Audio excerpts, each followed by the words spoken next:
Now to the question, how do you pick what are the assets you should be putting your money on? Aman Ramrakha of ISS Market Intelligence joining me now.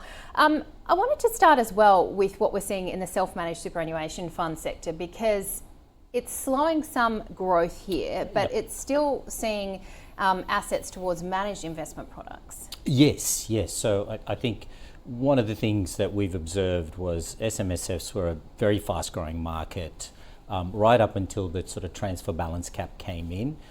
Since then it's sort of plateaued, but you're still looking at in excess of $900 billion sitting in SMSFs.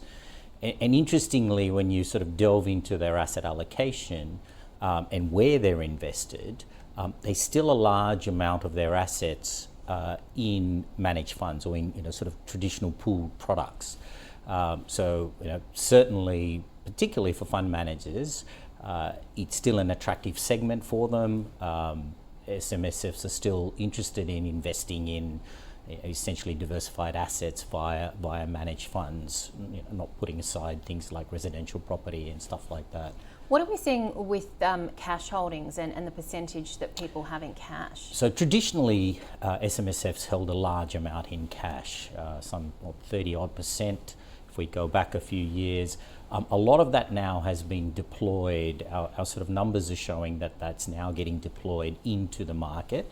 And really the big winner for that is the fixed income or the fixed interest segment of the market.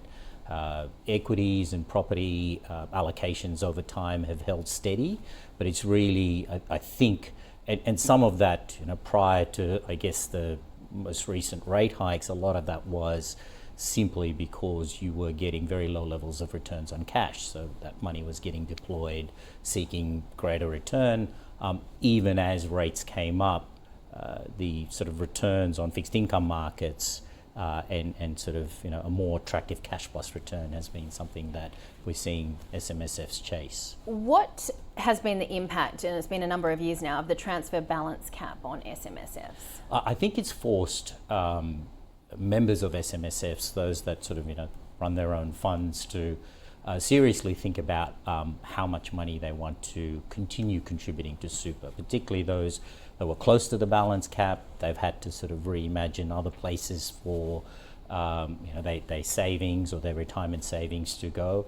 We're starting to see some evidence, particularly as it plateaus, that money is now being moved into whether it's trusts, whether it's other investment style products outside of the superannuation I guess ecosystem, because of the penalties that come with exceeding the transfer balance gap.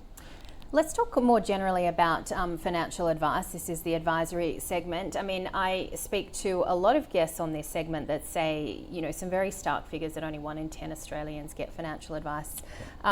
It does seem that there's a very big decline in the number of advisors out there. How can that be reversed, or why do you think that is? So I think we saw a very sharp increase from about 2015 to 2019 as the new education standards came in and the transitional arrangements. So we saw a big increase, but I think the reality is that a lot of that education standards was very onerous for particularly the older advisors who've been in the industry for a long time and weren't either willing or able to upgrade their educational standards. So we saw a very sharp decline in numbers. It has plateaued somewhat, but I think we're sort of in this scenario where advisor numbers are low. As you've pointed out, the demand for advice will only continue to grow. So there's a massive gap between the number of advisors and the number of people that either want or need advice. But these projections that you have are quite dire, that there could only be 5,500 advisors in 20 years. Yes. So our sort of worst case scenario is that the rate of decline that we've seen over the last sort of 5 to 7 years continues, in which case, yes, we are going to see. I think the reality is that we've probably plateaued. I'm a little bit more optimistic. I think we've probably plateaued at around the 15,000 mark.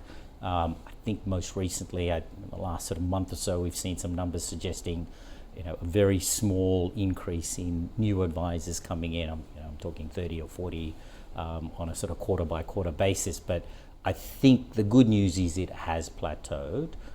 And we are seeing, whether it's advisors themselves, industry bodies like the FAAA, trying to encourage new advisors, trying to devise new pathways for advisors to come into this industry. Because the short answer is demand's not going away. The need to provide advice to clients, particularly as we get a population that's getting older and needs more help in retirement, that's, I think, an area which hopefully we'll see advisor number grow to. But I think the reality is a fast growth like we saw in 2015 to 2019, I don't think that happens anytime soon.